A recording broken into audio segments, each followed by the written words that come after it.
Good afternoon, distinguished guests. Thank you so much for joining today for our exciting webinar on Tunisia's elections. First, my profoundest apologies. Many of you were expecting Dr. John Esposito to be moderating this panel. Owing to a family emergency, Dr. Esposito had to back out, but I, Dr. Danish Faruqi, a visiting researcher here at the Al-Walid Center for Muslim Christian Understanding at Georgetown University, will be humbly taking his place. With that, we begin. We have a very exciting and distinguished group of panelists, all of whom will be speaking for about 10 minutes, after which I will be offering a series of questions just to kind of get the conversation going, and then we will open up the discussion to audience members' questions. So to begin, we have Sarah Lee Whitson, who is the executive director of DAWN, Democracy in the Arab World Now. Previously, Sarah Lee served as executive director of Human Rights Watch's Middle East and North Africa division from 2004 till 2020, overseeing the work of the division in 19 countries with staff located in 10 countries. Whitson has led dozens of advocacy and investigative missions throughout the region, focusing on issues of armed conflict, accountability, legal reform, migrant workers, and human rights. She has published widely on human rights and foreign policy in the Middle East in international and regional media, including the New York Times, Foreign Affairs, the Washington Post, Foreign Policy, the Los Angeles Times, and CNN. She appears regularly on Al Jazeera, BBC, NPR, MSNBC, and CNN. Previously, Whitson worked in New York for Goldman Sachs and Company and Cleary, Gottlieb, Steen, and Hamilton. She graduated from the University of California, Berkeley, and Harvard Law School.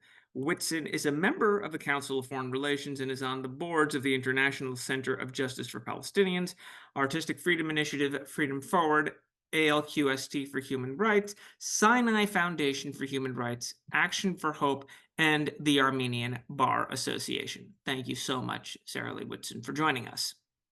Thank you. Thank you for that, Danish. And good to see all my co-panelists here today on this very challenging subject on Tunisia's slide to autocracy. What Dawn identified as a coup in August 2021, just over 3 years ago, while other organizations in Washington and in Europe were wringing their hands and refusing to say, is now complete. Tunisia is a dictatorship under the control of one man, Kais Saied, complete with a repealed constitution replaced by a new made-up one, a suspended parliament, and faux elections such as the one on October 6, where, to no one's surprise, Mr. Saied won with 91% of the vote, even though the turnout was a mere 22%. And even of his two pretend opponents who were allowed to run against him, one of whom ended up jailed for allegations tied to the election. The so-called independent high authority for elections is no longer independent. Now every member of the authority is appointed by Saied, and all of them have diligently ensured that there is no real political competition in the country. We've all watched as repression in the country has dramatically increased, exactly as some of us predicted it would. Just this year in May, Tunisian authorities targeted human rights defenders, civil society organizations, lawyers, and journalists with new arrests, harassments, intimidation, extensive prison sentences, relying on several new repressive laws that Saied has passed, including the infamous Decree 54, the country's cybercrime law. This follows a 3-year purge of every voice of political opposition in the country. I think some assumed that, if anything, Mr. President Saied would be targeting only the Islamists, but surprise, surprise, no one is safe in Tunisia. The government is now again dramatically escalating its anti-migrant rhetoric and arresting African foreign nationals, including asylum seekers and refugees, because I think that President Said has learned that it is his ultimate leverage card to secure not just European acquiescence to domestic repression, but economic support for his government. The first targets of President Said's crackdown had, of course, been the Al Nahda political leadership, including the still imprisoned 83-year-old Rached Ghannouchi. I had the honor of meeting Mr. Ghannouchi in New York just a few years after the Tunisian Revolution, celebrating the advances of the country to democracy, his persistence and resilience over many years in exile, and his sacrifices for his country seem never to end, as how he still languishes in jail. To give you a flavor of the intensity and brutality of Said's government, it has jailed many former government ministers, including former Justice Minister Nuruddin Bahiri. The basis for his arrest is laughable. The government fabricated very clearly a Facebook post that he purportedly posted calling on Tunisians to overthrow the dictatorship. Of course, if only it were true, because sadly such a call would be warranted, and it would certainly be protected speech, but it's not even a true allegation. Nevertheless, Tunisian security forces used this claim to violently arrest him and break his bones, disappear him into a military barracks before transferring him to a hospital, and now, of course, leaving him languishing in jail, with prison authorities and Tunisian torture authorities finally confirming his torture and abuse. He's gone on 2 hunger strikes, but still has not been sentenced, because now the judiciary is yet again a cudgel with which to beat political opponents. And Said's venom has not been reserved for Islamists or Nahda. Jailed political opposition now cut across the breadth of Tunisian political society, including Abir Moussi, who's the leading opposition figure and head of the Free Dasturian Party, Lotfi Mrehi, president of the Republican People's Union, Ghazi Shawashi, the former Secretary General of the Democratic Current Party, and Issam Shebbi, the Secretary General of the Republican Party. He has viciously targeted the country's most prominent secular leaders, including my friend Siham Ben Sidrine, one of the first human rights activists I ever met in Tunisia over 20 years ago. Last month, Tunisia became perhaps the first country in the world to take the person who headed its Truth Commission and toss her into prison on new insane charges of accepting bribes to alter the commission's report on corruption. Of course, I'm sure had nothing to do with her op-ed in The Guardian last year when she said that a poisonous dictatorship has been built in Tunisia, the birthplace of the Arab Spring. As my colleague Ricky Goldstein noted, this arrest plunges another dagger into one of the most successful and lasting aspects of Tunisia's short-lived transition to democracy, and that was its transitional justice process, which most of Tunisia's political class had been sabotaging even before Said won the election in 2019. But now the charge that the head of the commission is herself financially corrupt is a clear effort to discredit the anti-corruption mission of the Truth Commission. I think it's important to focus on the role of the international community, particularly Western democratic states who are the erstwhile defenders of democracy around the world. And I think we need to look at their role and their inaction, not just their actions, to see how we got to this miserable place in Tunisia and who enabled this coup. There's no shying away from the fact that, first and foremost, Tunisians allowed this to happen. Just as in Egypt, they put aside faith in the democratic process, given the objective failures of their elected leaders, and chose to look away at the erosion of their freedoms in hopes of a new savior. Of course, Tunisians are not the only ones who are seduced by the authoritarian big man appeal, but the consequences in Tunisia have been quite rapid transition to dictatorship. As Tarek Megherisi, who I think is one of the best commentators on Tunisia, argued last year, Tunisia's trade unions were also a very important role to allowing Said to take over tyrannically, because they were more concerned with Tunisian oligarchs who they believed had profited from the chaos during the democratic period and angry at IMF reform demands. I think they fell for some of Said's socialist and sovereignty-focused rhetoric that he continues to rely on while doing nothing socialist and back to begging the international community for financial support. Today, these union leaders themselves are being arrested. It's certainly a debatable proposition of what could have been done to stop the slide into dictatorship. I do think the coup could have been stopped or eroded with the mere suspension of aid to Tunisia by the United States and the EU at the very beginning, at the first moment when Kais Saied in August 2021 shut down the parliament and began his series of crushing opposition. But this did not happen. And as usual, the United States and the EU dithered, ignoring, for example, American law that says it's illegal to give money to a government that undergoes a coup. As with Egypt in 2013, the US dodged this simply by failing to call a coup a coup. So even though US aid has now been slashed significantly, it's too late to make a difference. And we remain in a period where EU financial assistance continues to buttress the coffers of the dictatorship. The US has been more critical of Tunisia's abuses than Europe. And as I noted, I think it has played an even greater role in shoring up Said's global legitimacy.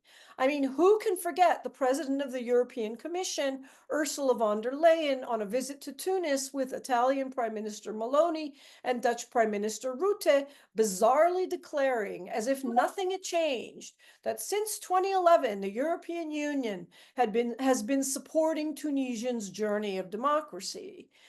Furthermore, she promised the regime €1 billion more if it would cut a deal with the IMF.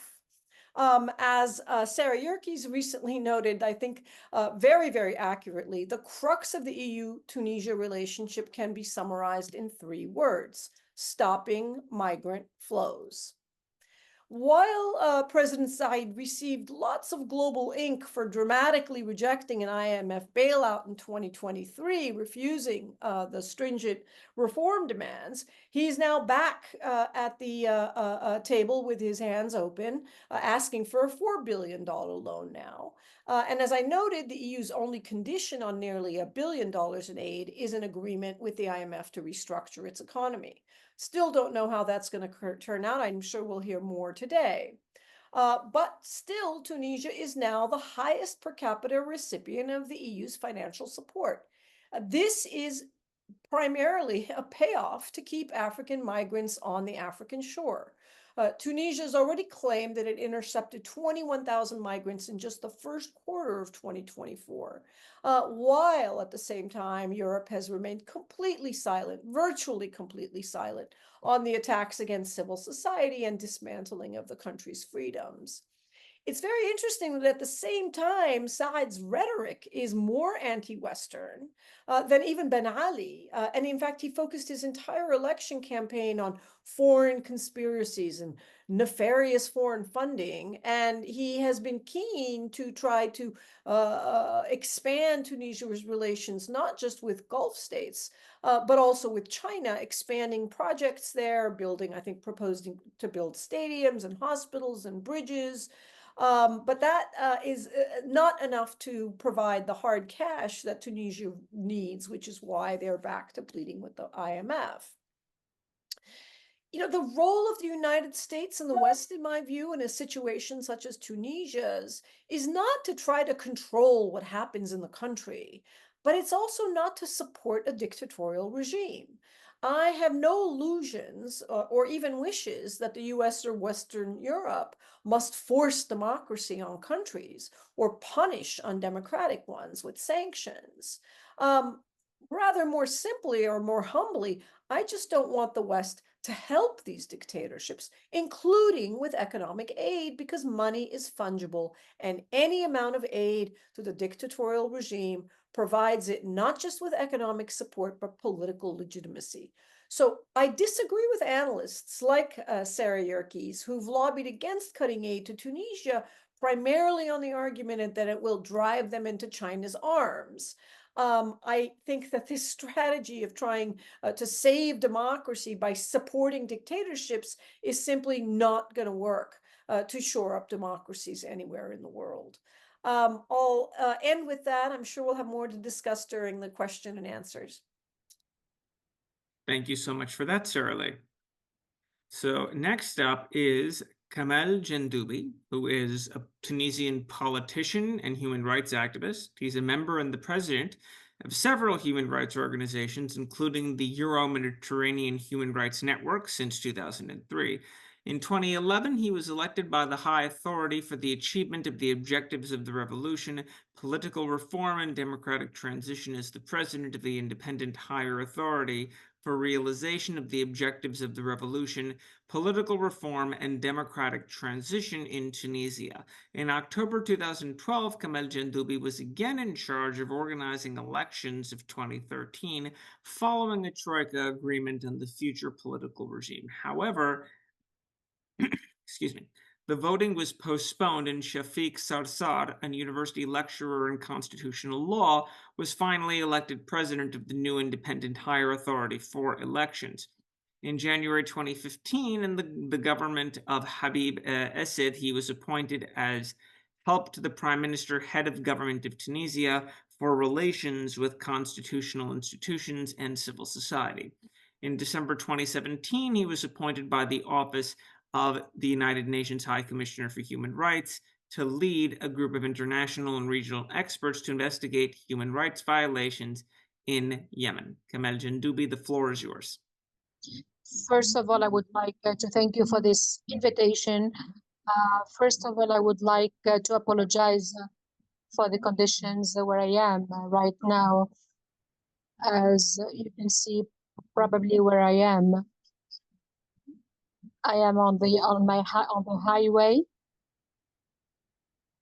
I have a family emergency, and I'm really I apologize if there is any sound, noise or anything.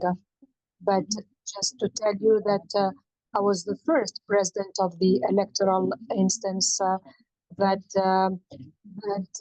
I was minister between 2015 2016 in charge of human rights, constitutional rights. On the other hand, I am also an activist for human rights for over 20 years, and I carry on fighting and struggling for the establishment of democracy in my country. As a matter of fact, I have a few preliminary remarks on the latest elections, presidential elections. As a matter of fact, October 6th of this year, my remarks are actually related to the nature or the main environment wherein the elections took place. Unfortunately, only 2/3 of, maybe 1/3 of Tunisians actually were present during the elections or voted. It's also a process that is unfortunately under the pressure of President Kais Saied. So I think that the results do not reflect the liberty and freedom of Tunisians. Yet it's true that this is more like a parody or a farce, and it's an authoritarian regime and a dictatorship, as you said, like in Algeria or maybe in other countries. Generally speaking, this, if I call it an electoral farce, or with a rate of participation that is very weak compared to what's being said, besides massive violations, and the results are very like in other dictators or dictatorships, like 90% or almost, I think, President Said does not have the legitimacy to become president. What he wanted to do is to exclude all opponents. And if we look at the figures of participants and the rate, and what I want to say is to highlight a few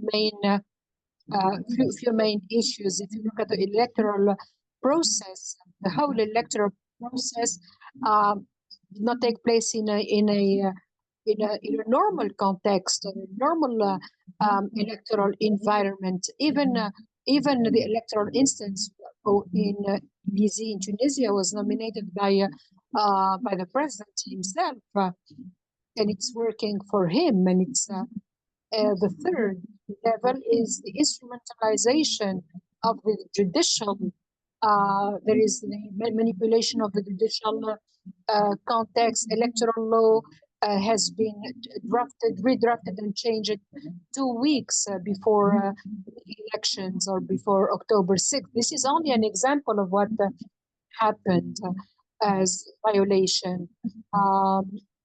Also, the absence of competition or with regard to this, there was no electoral campaign for the other candidates. For example, another candidate were in prison, and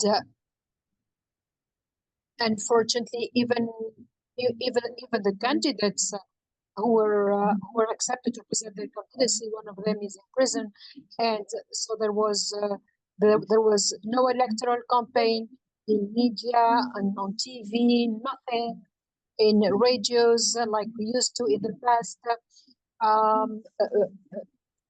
A total absence of the opposition, of parties, and one of the candidates, as you know, is in prison, and he could not even participate.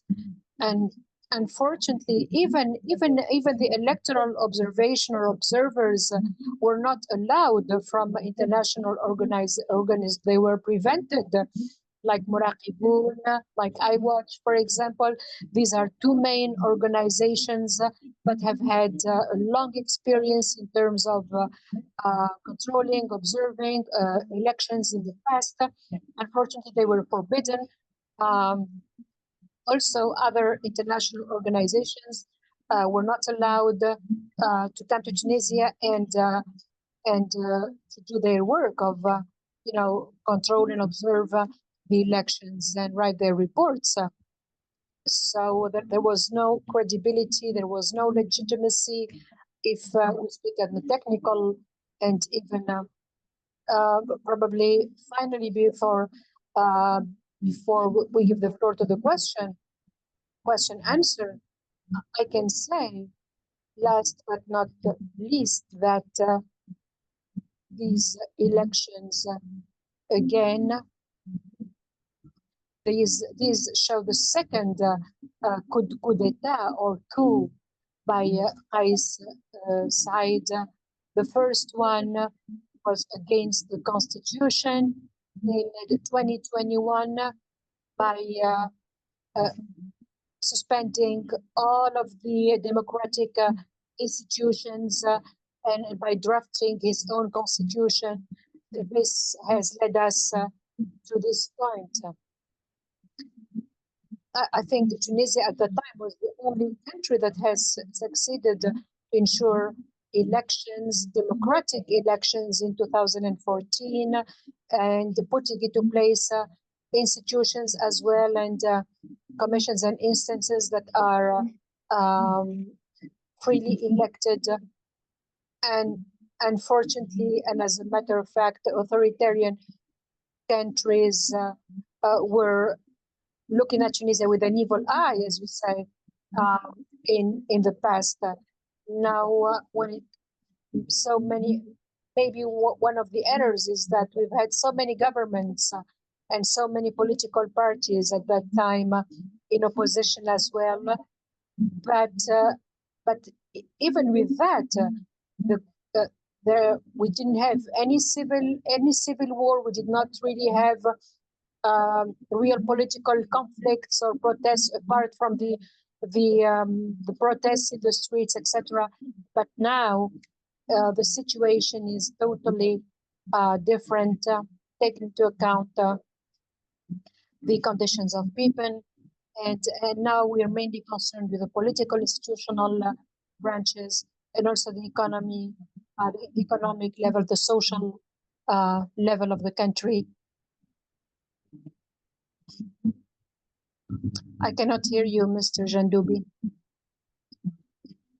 Also, they were trying to exclude all democratic institutions in order to give leadership to one only, to the one and only leader of now Qais Said.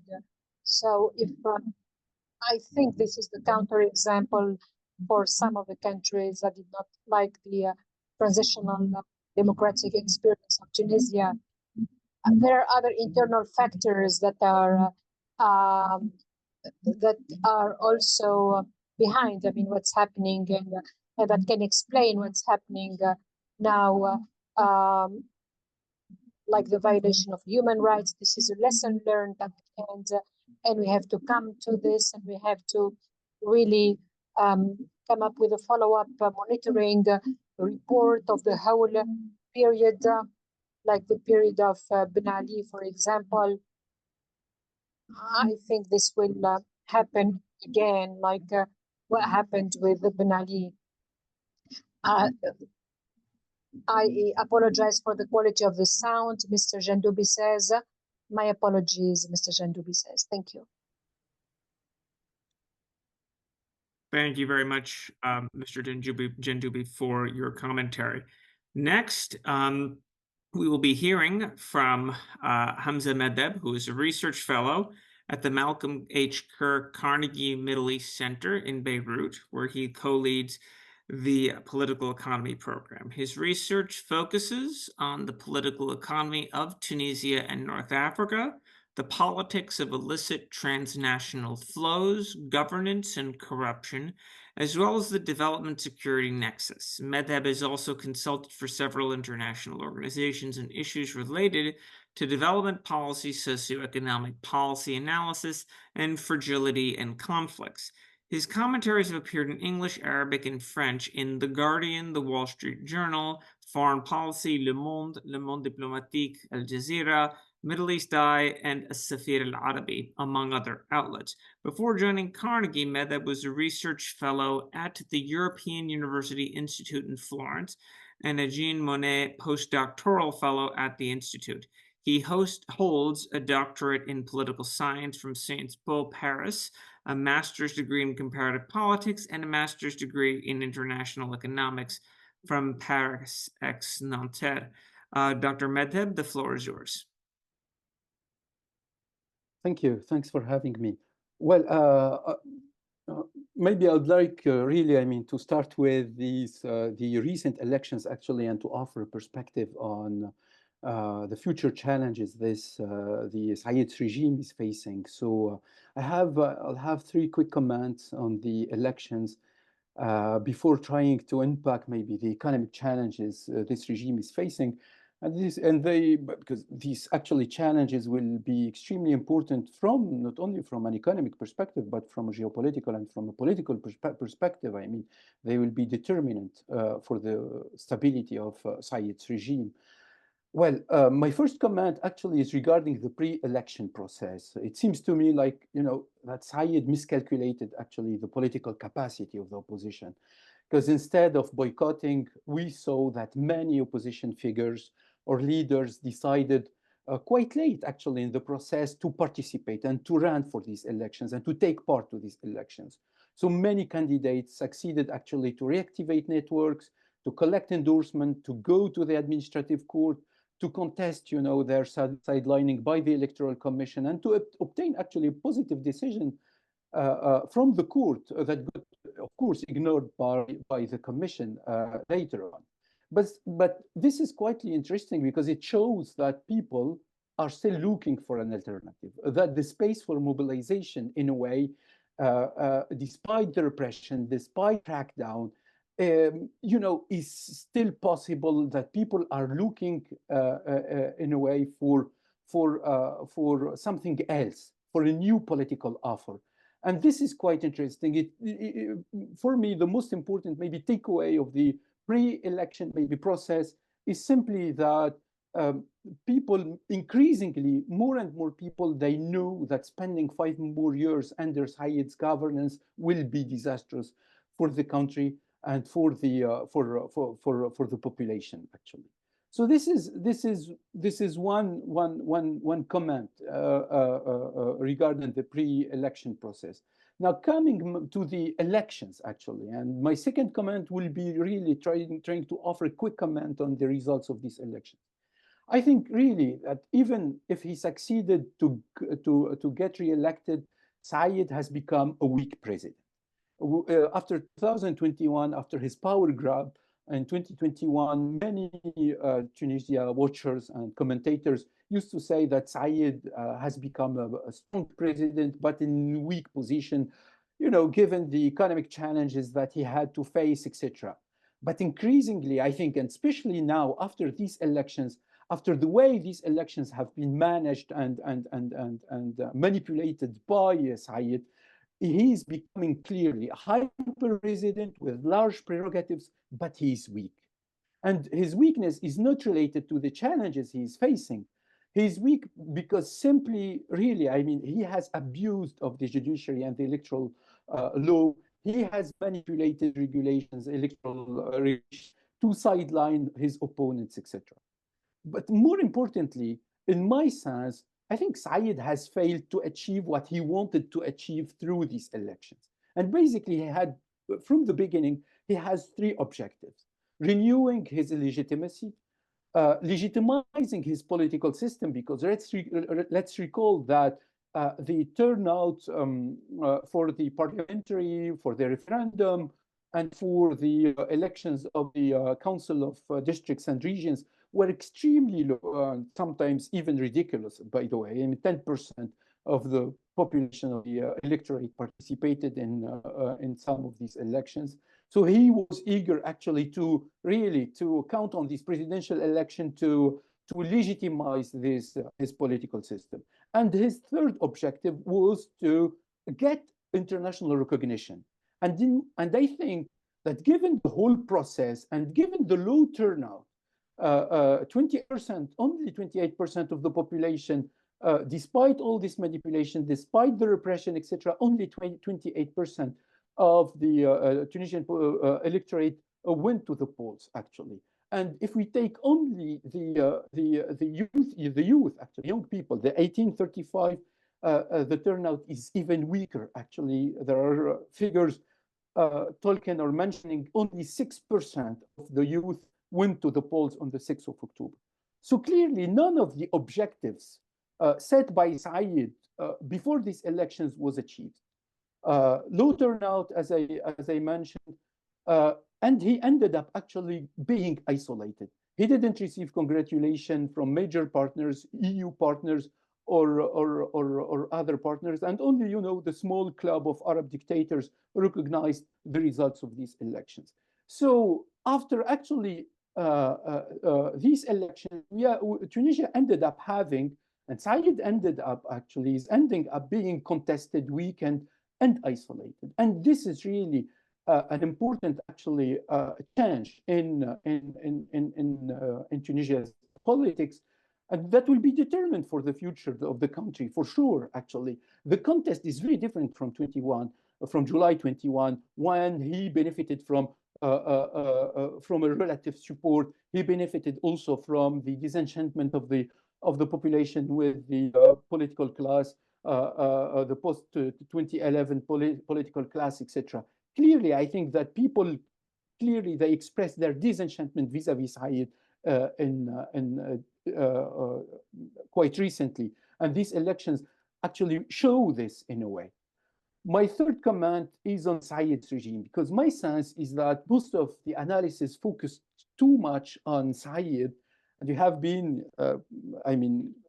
producing a sort of, because he's really monopolizing actually, the political scene, and the political sphere, to the point that many actually analysts might be tempted even to produce a sort of, Said-centric approach or analysis of Tunisian politics. But in my sense, actually, there is a need really to understand Said's regime beyond the figure of Said, actually. It's clear that Said today is not at the center of the political system. He depends a lot on the security and to some extent on the military. This is not new.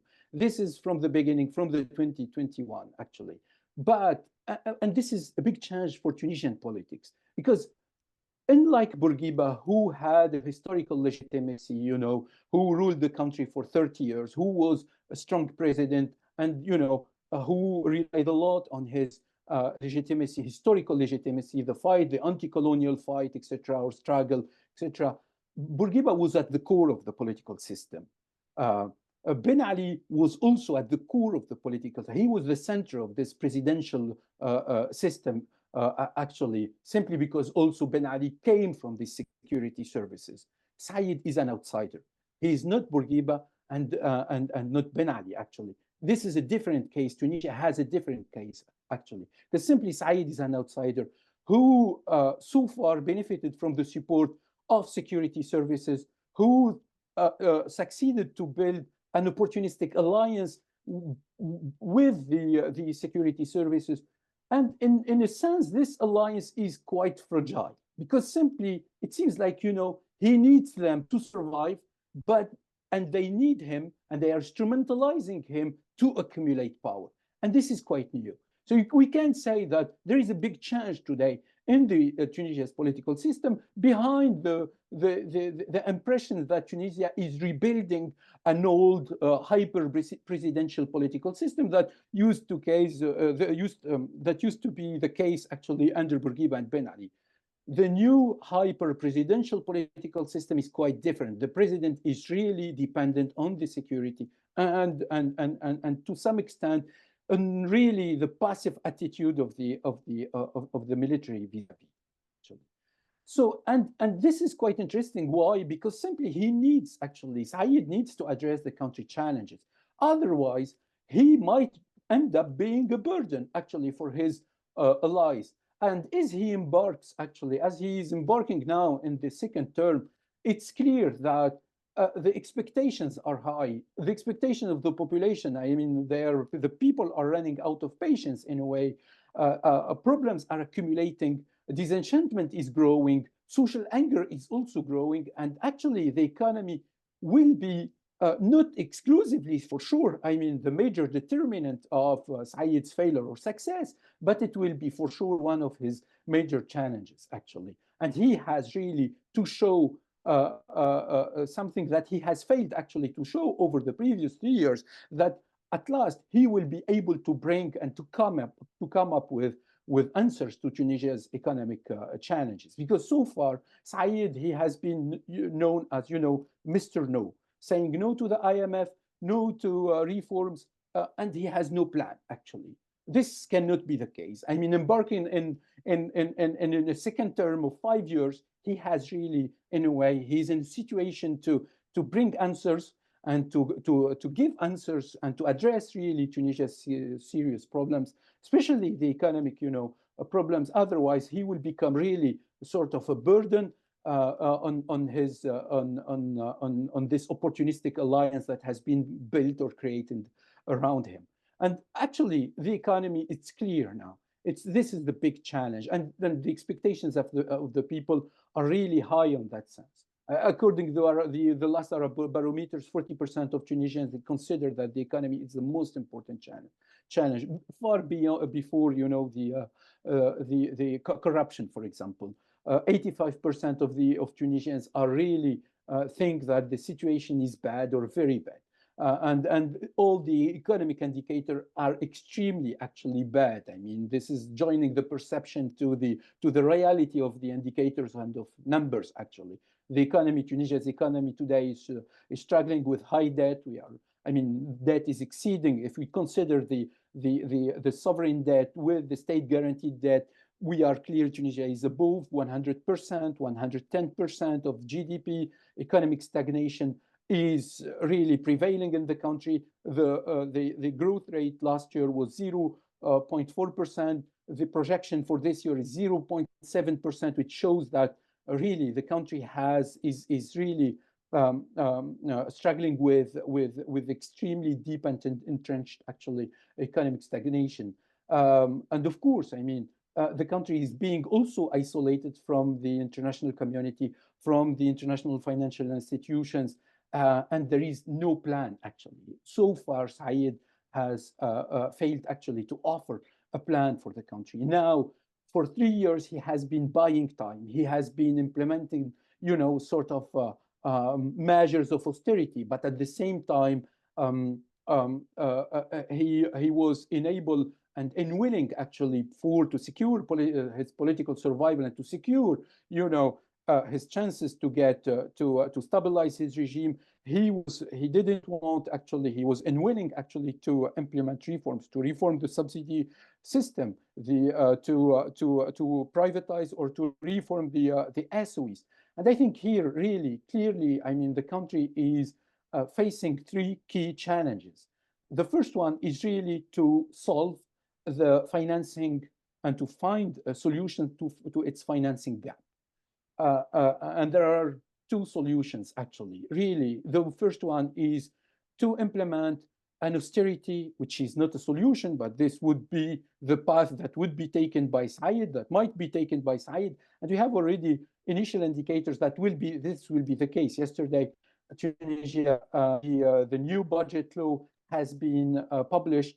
The first draft of the budget law was published, actually, and it's clear that the path that will be taken by Said is the one of taxation and austerity. I mean, reducing the budget from 77 billion of dinars to 63 billion of dinars, which means saving almost 3 to 4 billion of dollars, actually, between 24 and 25, without really counting on financial assistance, without re-engaging with the IMF. This will be really challenging. And it's clear that the social cost of this austerity will be extremely high.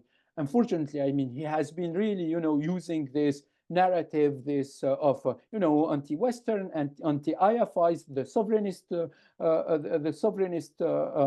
narrative. He has been blame, speculators, greedy businessmen, the opposition, etc. I mean, adopting a sort of an ideology of the excuse, trying never to recognize his own responsibility on the situation. I think really now the moment of truth is coming for Said's regime, and he has really to bring answers. The other path is really re-engaging with the IMF, engaging with the international community, but it requires really a political solution for the country because of these highly contested, actually, elections and this isolation in which Said has been moving or evolving over the previous years, and will be the case, actually, even for sure, I mean, in the coming months. Now, one quick comment, actually, on Said's strategy. In my sense, since the beginning, since 2021, Said's strategy has been to look for geopolitical rent, actually, trying really to replicate the Egyptian model. I mean, trying to have, a financial assistance, a bailout, but a non-conditioned one, without really making reform, trying to make someone pay for his demagogic and inconsistent plans. And this was the case. Now, the big question facing the European countries, because as it was mentioned by Sarah, I mean, the obsession now of migration flows, their priority, to put an end or to stop the migration flows, will be really, will be used and instrumentalized even by Said regime, trying really to secure the geopolitical rent. Will the EU accept to see Tunisia fall in a failing state zone with, disastrous social cost of a completely inconsistent and incoherent economic policy? This will be a big question mark, actually, for Tunisia's partners, for sure. For the EU, that's clear. but unfortunately, Tunisian population at the first place, actually, because really, I mean, this is, I mean, the regimes seem really to be facing now big challenges, and the limits actually, or its capacity to address and to bring answers are inexistent. I'll stop here, and we'll be happy actually to interact with the questions. Thank you very much, Dr. Medeb. So now, finally, we have Dr. Agnes Callamard, who is the Secretary General at Amnesty International. She leads the organization's human rights work and is its chief spokesperson. She is responsible for providing overall leadership of the International Secretariat, including setting the strategic direction for the organization and managing relations with Amnesty International's national entities. Agnes has been a prominent figure in the human rights world for decades. In 2016, she was appointed as the UN Special Rapporteur on extrajudicial, summary, or arbitrary killings. Along with her UN work, Agnes was also the director of global freedom of expression at Columbia University in New York. Previously, she was the executive director of the freedom of expression organization Article 19. She returns to Amnesty after 20 years, having previously held the role of chef de cabinet for then Secretary General Pierre Sané. As a leading advocate for freedom of expression, a feminist, and an anti-racism activist, she pushes out the frontiers of rights throughout her scholarship and her advocacy. Dr. Callamard, the floor is yours. Thank you very much. Bonjour, Kamel. Hello, everyone. It's a pleasure to be joining you. So I was asked to provide a snapshot of the findings of my visit to Tunisia 2-3 months ago. I was there in July. So having listened to all of you, I feel that this may be my best, the best contribution I can make. The Tunisia I saw and found was a Tunisia of arbitrariness, characterized by threats and violence, and shaped by patriarchal and misogynistic vision of the state and society. Everything is being driven and implemented by presidential decree, with no meaningful role for the parliament. The institutions of justice have been brought to heel, and arbitrary summons, arrest, prosecution multiply, affecting the leaders of the entire political class. In the first place, the leaders of political parties, but also journalists, activists, lawyers, magistrates, trade unionists, businessmen, businesswomen, civil servants. All those yet to fall into those cracks feel like they are in a situation of only provisional freedom. I think everyone I met in Tunisia really communicated a sense of dread and a sense of fear at a level I was not expecting, and that I have rarely encountered. And I would like to insist on that dimension. I have been to a number of authoritarian countries. It seems to me that Said's rule over 3 years has really gotten into the consciousness of people at a level that is quite, alarming and unprecedented.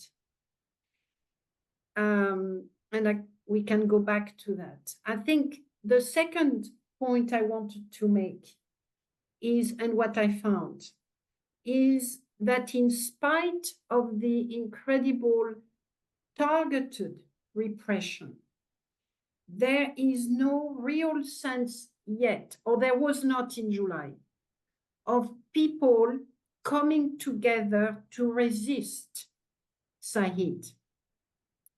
The political class is incredibly divided. The intellectual class is incredibly divided. The activists are incredibly divided. I've had many meetings with people, I will not say screaming at one another. We're not there. But the division is so deep, and it is based on one thing and one thing only. It's based on Hernarda. And the inability and willingness of the political class, of the intellectual class, of the activist class to come together with Hernarda in order to fight Said was probably the most striking dimension of my visit there. So much so that I made it a question of every meeting I had. How would you consider creating an alliance that will include Hernarda? And at least in half of the cases, the response was absolutely not. In the midst of the most incredible targeted repression, many people still find or feel that the so-called Islamists are a biggest threat to Tunisia than Said government. And I really want to put that on the table, because unless and until as outsiders we are prepared to tackle that, I don't think that our interventions will have the effect that they need, that they should have. As incredible as it may seem, including to me, it is the reality of the political context of Tunisia right now. And there is a journey that Tunisians need to go through to find unity against that new repression, that for which there may not be a big role for any one of us. I mean, maybe some of you, I'm not talking about Jamel. But to me, it came across as the biggest obstacle to any kind of meaningful change and united change at the moment. We've already heard about the economic situation. It's absolutely dramatic and terrible. And there are and is a rising anger within the general population. But we are not, it seems, or based on what I have been told, we are not where we were when the people of Tunisia started the Arab Spring. There is no sense of that yet. Trade unions, economic actors, and so on acknowledge the deep sense of deprivation and anger around the economic situation, but they also have told me, but we are not there at a time when people are going to take en masse to the street for a variety of reasons. So that's the third point I wanted to make. The fourth is that there is a scary, sad sense that nothing is going to happen unless people are prepared to become martyrs. And that is something I've heard over and over again when I was in Tunisia. The notion that there will be martyrs before we can move further, before anything can change. There is a sense that violence is going to happen, that there will be more violence, that the targeted repression will become broader, and that will push people to take action. finally, I'm just going to make one more point. It's around the youth. Because I did leave Tunisia with a sense of dread, I must say, a very big sense of dread. But there was one, positive things is that the young people of Tunisia have mostly known democracy or efforts towards democracy. And there is a sense, and that's what the few of them I spoke to, there is a sense that they will not tolerate anything else than what they have experienced. I drew inspiration from the word of a young activist whom I met, who said, "We are from the generation that never entered the cage." We are from the generation that never entered the cage. And he was beaming with resolution and with strength. So I do have a sense that they will not tolerate repression of the kind the government may need to put in place in order to sustain its regime. It will need to go beyond the targeted repression of the political class. It will need to go after students in a way that it has not done a lot of now.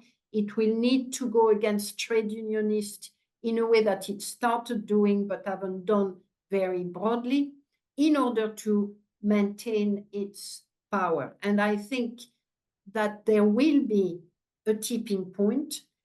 The question remains, though, whether the political class will be able to seize that opportunity, given that incredible, deep-seated anger on the part of some against Enarda, that they held responsible of the breaking of democracy and the coming of Said. So I will stop here. Thank you so much. Thank you so much, Dr. Calamard, and thank you so much to all of our distinguished panelists. A lot of information to go through. Since we are behind time, I'm going to try to limit my own observations and comments. Just to kind of get this conversation going, I'd like to go and ask a series of questions.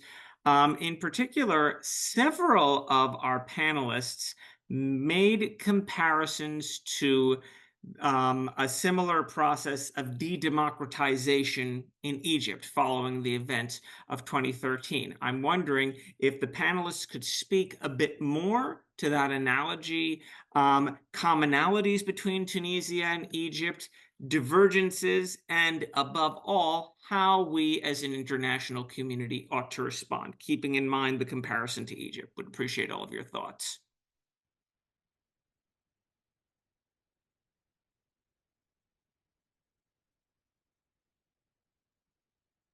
Danish, I think that all the speakers will have a lot to say in this regard.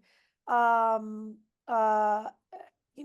think the comparisons with Egypt are particularly apt in two dimensions. One is the division in society that has really hardened in both countries, that is fear of Islamists.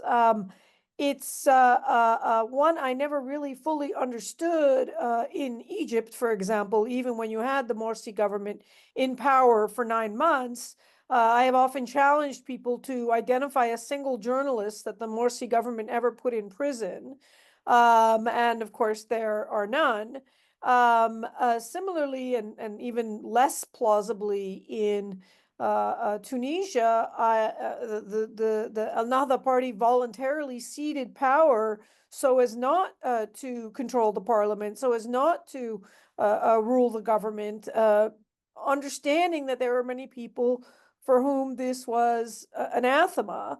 And yet, despite the fact that they were not a majority and did not control the government, it's confusing to me how people are still targeting their blame for failures in Tunisia on another.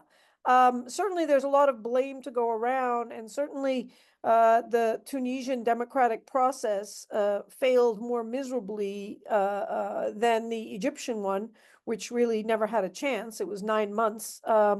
And certainly the Tunisian political class of all stripes share in the responsibility of failing to provide a satisfactory governance for the people. But I don't think that fully explains the extreme anti-Islamist phobia that we've seen projected in both Egypt and Tunisia. And I would really like to understand from the Tunisian experts here who can help me understand that, because I really don't fully understand it. Yeah, I'll just pause there and give others a chance to weigh in. Other distinguished panelists, your thoughts, please. I might maybe jump in and give quick remarks on this comparison between Tunisia and Egypt.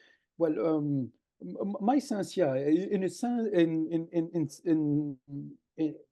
at some point, I think that the Egypt, autocratic restoration has been a model for Said. Actually, he wanted really sort of concentration of power, and he wanted actually to replicate this the Egyptian model. And I think when I mentioned this opportunistic alliance, making, that he has been trying to build with the security, etc., he has been actually trying really to replicate this Egyptian model. I mean, trying really to make the security services the backbone of the regime, ruling without a political party. If you look at Sisi, there is no Hizb al-Watani that used to be the ruling party or the state party under Mubarak. He doesn't rely on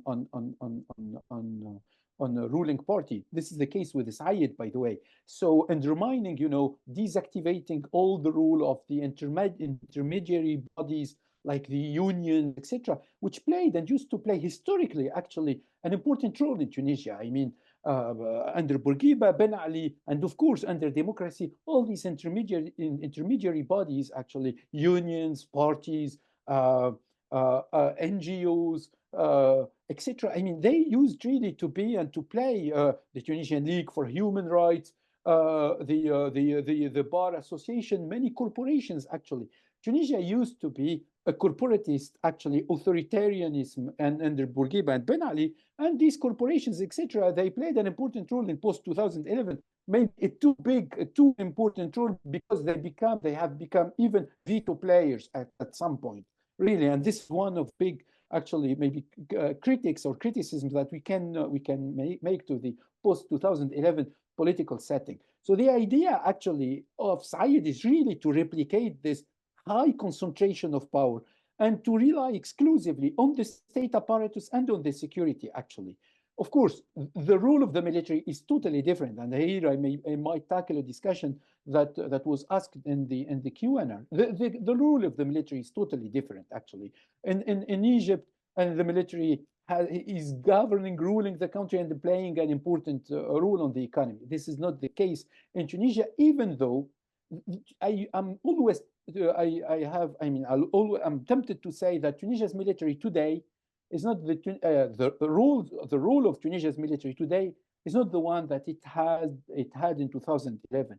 Clearly, there is a temptation from Said to actually, and to pull the military into politics. The support, or the backing, or of the coup or the power grab in 2021 is also, I mean, there are big question marks whether the military, they supported Said or they were only, executing orders or applying orders. This is really a big question here, simply because also, and we need also to mention that he has been also instrumentalizing the military courts. So the military tried always to play a sort of ambiguous role with Said, backing him from far in a way, without really getting close to Said and to be clear and apparent in the big picture in a way, trying always to put a certain distance with them and Said. But it's clear that there is a trend in Tunisia, which is the politicization of the military. And my last comment is that Said wants to replicate the pattern, the Egyptian pattern to deal with international community, the geopolitical rant. I mean, geopolitics came to the rescue to Egypt with the war in Gaza, with this too big to fail, when it comes to Egypt. So relying a lot on the bailout coming from the Gulf. The problem is Tunisia actually is not Egypt. Geopolitically speaking, Tunisia is not Egypt, and this explains to some extent the failure of Said really to replicate this the model of geopolitical rent. Actually. Okay. Thank you so much. First, before I go to the audience questions, do either of our other distinguished panelists have any thoughts with regards to the Egypt comparison? Either Mr. Ghannouchi or Dr. Calamard, any thoughts, or should I just move on to the audience questions? To answer the question on the comparison with the Egyptian experience, just as a reminder, Kais Saied was received by General Sisi. It was a major welcome before the coup of the 25th of July. And the first visit to Egypt, he visited the tomb of Sadat, another dictator. The Egyptian model has a major impact on what happened in Tunisia, and it can even be a major influence. There was a leak of a document before the 25th of July talking about a coup, and the document was inspired by the Egyptian coup. But the major comparison is with Algeria, as in the electoral process, we had the same structure, an appointed elections instance, the same number of candidates, 3 candidates, and the cancellation of other candidacies from the opposition. And the general context is that the executive branch was strongly present, and there was no electoral campaign, and there is a big influence of Algeria in Tunisia. We can say that Tunisia is under the custody of Algeria, and we notice this in the Tunisian foreign policy, which is very close to the Algerian diplomacy, and Tunisia left its diplomatic habits, and we can compare also at the electoral level where we are close to Algeria. We can say that the Algerian military have a major influence on politics, and we can say that the Tunisian army is ranking behind Kais Saied on the 25th of July. And during the elections, we have to say it clearly, the Tunisian army and the Tunisian military won a major role and a positive role since 2011 until 2021. We were expecting that the Tunisian army would be loyal to this role entrusted to them by the revolution. And we were expecting the army to stick to their historical role at all levels, or to go back to their barracks as it was the case before the revolution.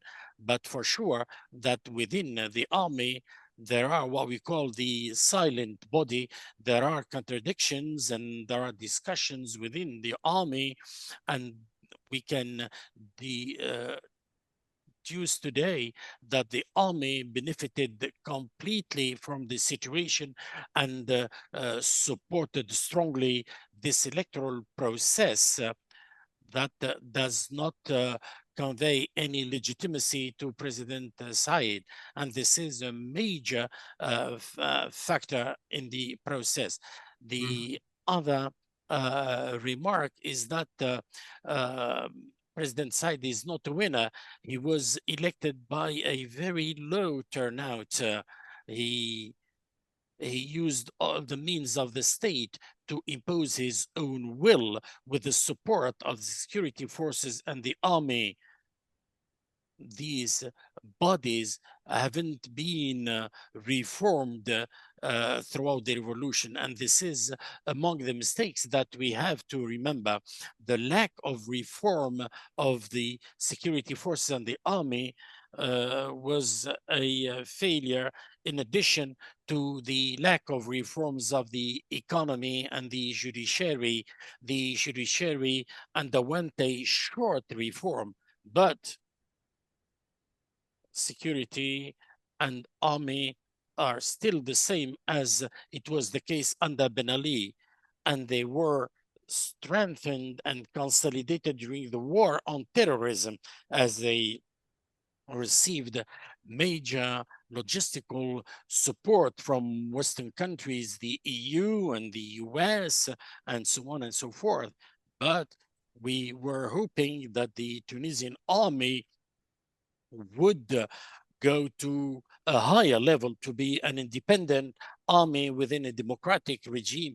But unfortunately, we saw that they remain a dictatorial army. And this is why the reform of the army is a duty. We have to say it clearly and loudly. Normally, Tunisians never mention army topics, or we should not criticize the army, although the army perpetrated major crimes, especially during the general strike on the 26th of January 1978 under Bourguiba and then under Ben Ali. And we have a major challenge in the future.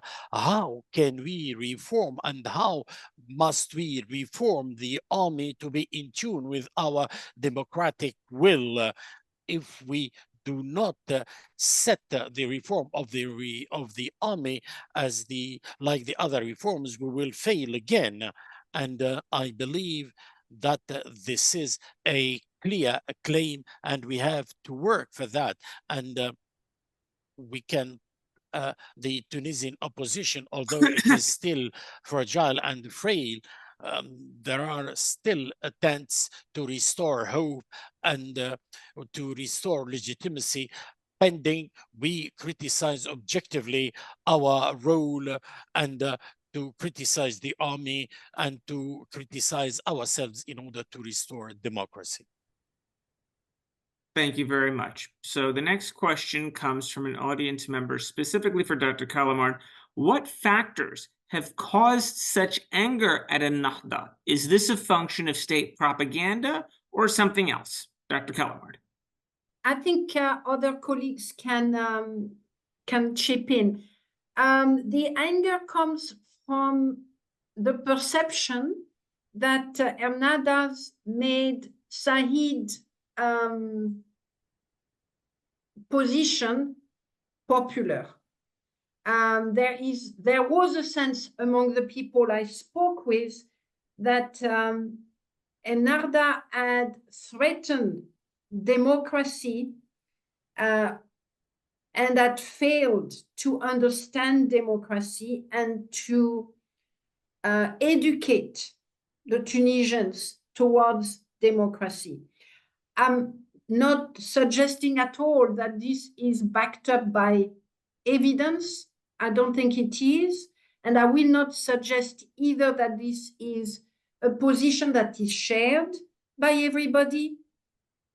But based on my visit there, I will say half of the political class is convinced that there cannot be a democratic Tunisia with Ennahda. And that feeling is shared in civil society as well, and within the media. I think the causes are multiple, but I think Kamel could probably make a better contribution than me. I don't know whether anyone else want to add. It's as you know, it is not evidence-based. There is no evidence of Ennahdha being a particular threat to democracy per se. There is no evidence of them having sought to abuse their power or the majority that the people of Tunisia gave them at the beginning. There is, you know, so I think, I can only say that this is part of a very deep and yeah. I have one anecdote to describe that situation. A friend of mine is a well-known activist and has worked for democracy in Tunisia for as long as I've known him. I had not seen him for 4 years. And when I met him, he told me that he had been summoned to the police for an interview he had given, and that he needed to be very careful. And then for the remaining of the conversation, which was about 2 hours, he spoke about where Ennahdha got it wrong. And that's a very, I mean, I'm putting forward that anecdote because I never expected that from him. It highlights how much the Said's propaganda has penetrated the political class, but also that it built on something that was already there. It did not invent it. It just worked with it. And it did so very brilliantly for his own power. I don't know whether Kamel could share more as to why. Kamel, why do you think, pourquoi est-ce que tu penses que la classe politique, la classe activiste, pourquoi est-elle opposée à Ennahdha de la façon dont elle l'est? Especially in the past, that they were opponents to Ennahdha. I'm going to speak Arabic as there is a problem. The French channel says Mr. Jandoubi. I don't know whether the problem still exists. I will do my best to interact with this question. To answer, the answer requires much time, in my view, and in reality, if we broaden the discussion to include the political landscape,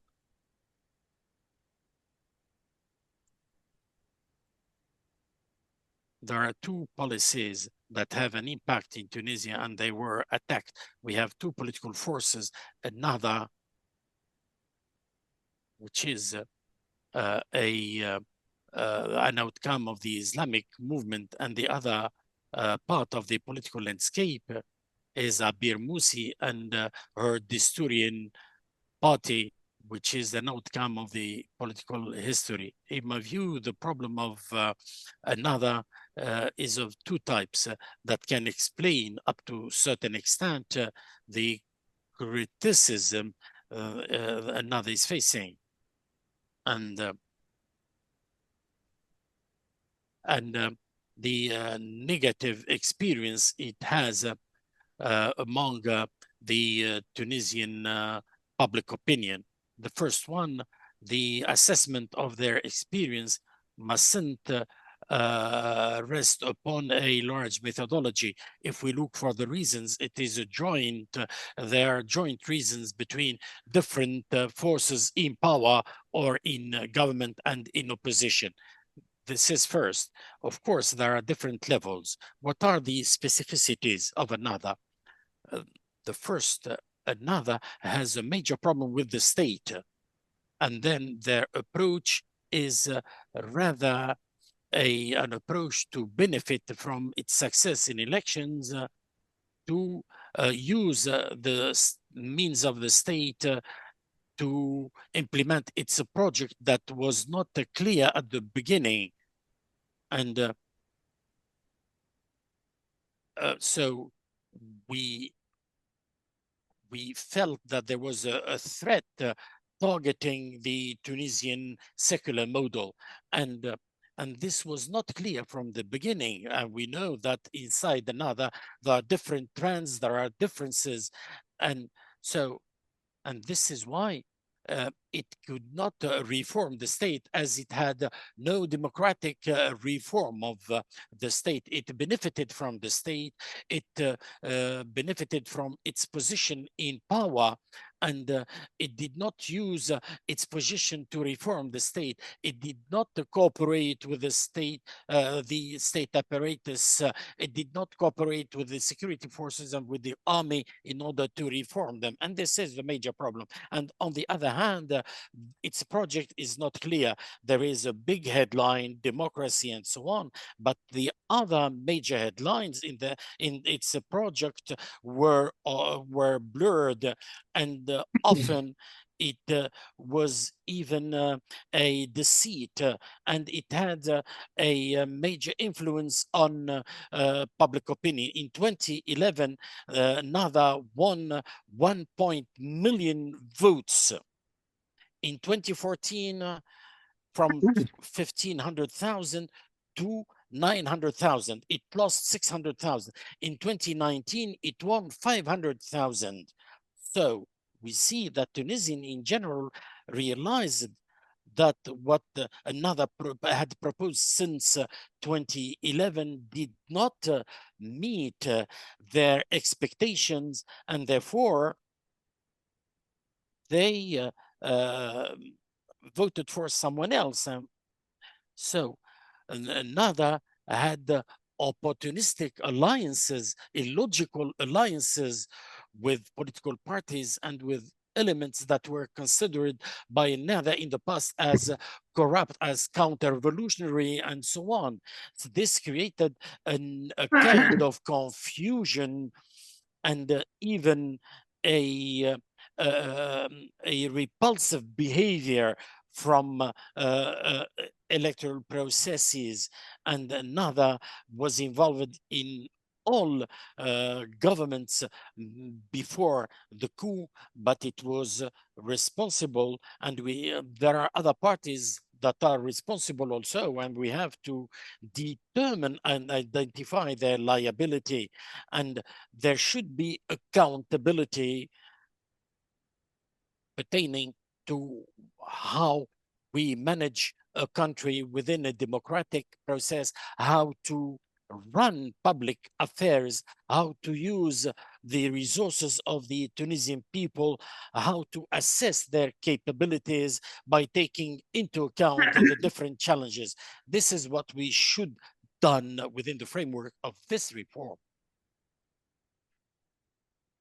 Okay, thank you very much. And our next and final question is going to be, given Rached Ghannouchi's prominent role in Tunisia's political landscape as the leader of the Ennahda movement and his influence on political Islam in the region, how do you assess the impact of his detention on the broader regional dynamics, particularly with regard to political Islam and stability in North Africa and the Middle East? This is an open-ended question to all of our panelists. I think it helps to call on a question on someone, Danish, and I think our Tunisia experts would be best placed.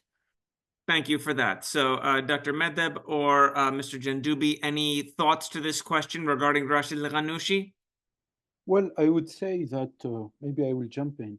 Actually, it's clear. I mean, the political Islam as an ideology, but also as a movement, is really, I mean, facing an important moment actually in its trajectory. Actually, since 2011 or post 2011, and now we saw the repression, the terrible repression in Egypt. That ended up actually really, I mean, rebuilding or building a terrible dictatorship, but at the same time, the dictatorship is not really delivering in a way, and Egypt is struggling. So Egypt and Tunisia, in a way, if we keep comparing these two countries, they fail to consolidate the democracy, but dictatorships are failing as well. So both countries are really trapped in a sort of autocratic trap. So those who maybe claim that, there is no place for political Islam, I do think that there will be place for all ideological trends, including political Islam, if they really, there is a common ground, if there is really common ground between elites, secular, Islamist, leftist, etc., Arab nationalists. I think that the comments made by Kamal Jandoubi and Agnès Calamar are really interesting. These divisions between elites, they benefit actually to the autocratic regimes. This is an old pattern, by the way, that is repeating, really, bringing the Islamists and putting them as the cleavage, the line of cleavage of the political sphere. There are many mistakes, actually, made by Nahda, but we cannot really say that the whole mistake, the collapse of the whole experiment, Nahda is responsible of the collapse of the whole experiment. Really, there is a need to assess critically and objectively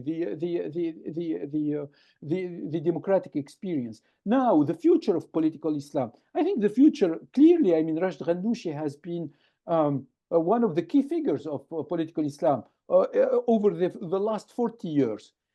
My sense, for sure, the future of political Islam will be built by a new generation of political Islamist leader. He must be, like all other political really figures in Tunisia, they must be released. The freedom of political prisoners is extremely important, without any distinguishing actually between the leftist, the secularist, Islamist, etc. Tunisia, like many other countries, by the way, is really in need for a restart, actually, for an appeasement, and that's extremely important. I don't see Said doing this, and I don't see this appeasement being made by Said simply because, or under Said's rule, simply because he is really into this mechanical trap, this building, the autocratic regime, but at the same time being trapped in this sort of really mechanic autocratic machine that he is trying to build. But in any case, the future of Tunisia will be made by all political movements and ideologies. With the future of political Islam in Tunisia and in the region will depend on Rached Ghannouchi? I don't think so, really. The future of this ideology will depend on a new generation. And I think even under Rached Ghannouchi leadership, and then under Nahda in 2016, there were many hopes and many high expectations on how to transform Nahda into a conservative party. At that time, remember, it was coined, the conservative, conservative Muslims or conservative Islam. There were temptations, without idealizing, actually, without really distinguishing was this a genuine operation or an operation that was really driven by calculation, etc. In any case, all political movements, they change because they are under pressure, because there is a pressure to change. And I think that the future of political Islam was really quite interesting, and the evolution of political Islam was quite interesting to see it and to observe it under democracy, because Kamal was mentioning how Nahda lost actually, votes over a decade. There was the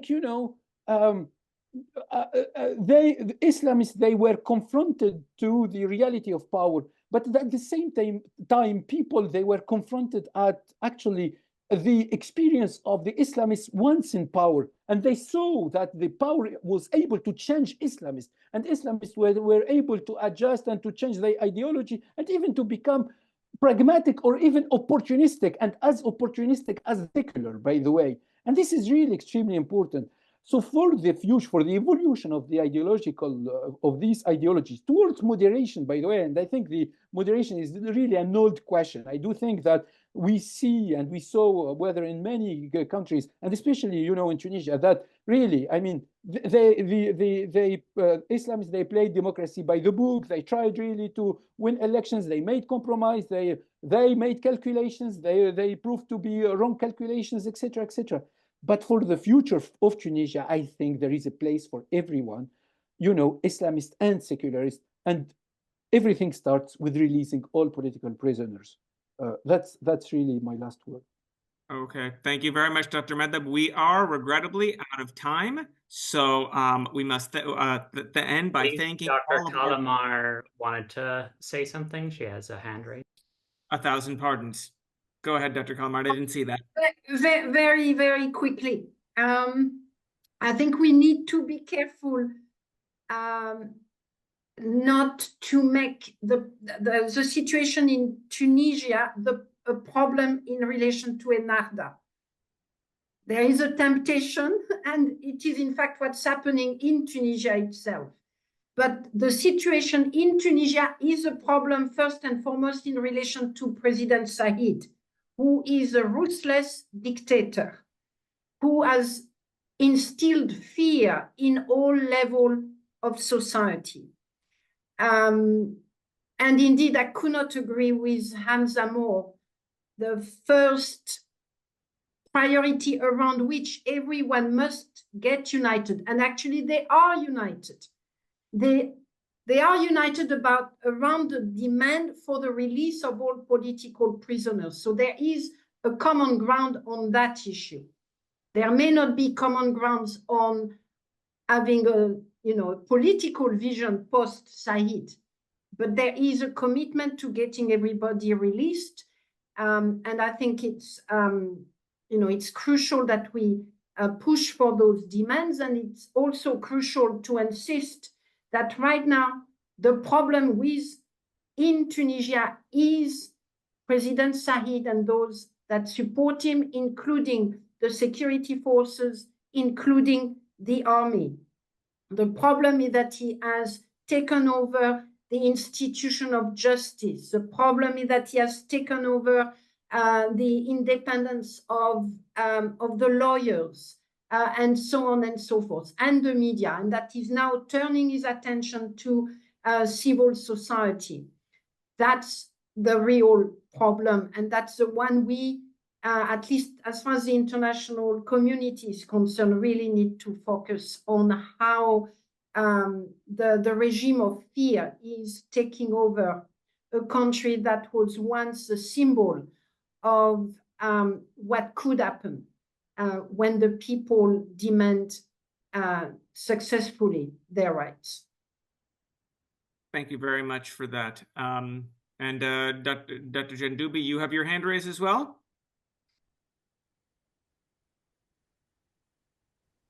Two words.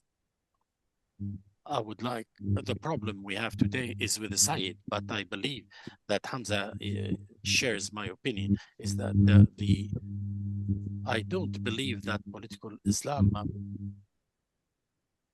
is one in Tunisia. They faced several failures. The future of political Islam is bound to the future generations who will interact with the Tunisian pluralism.